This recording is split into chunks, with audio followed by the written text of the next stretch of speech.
Okay, so this is how you crimp hair. You get a section.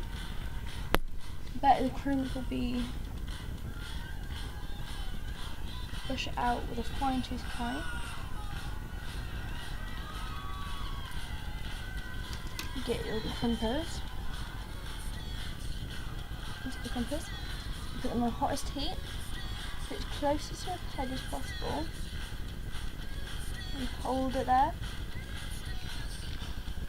And do it the whole way along.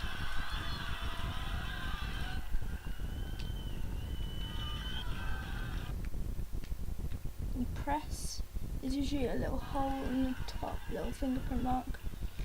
You hold it, and you press it along,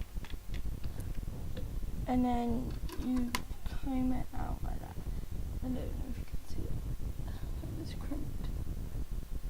Yeah. Then you get a salt spray. Mine is Matte and Messy Shine Free Salt Spray.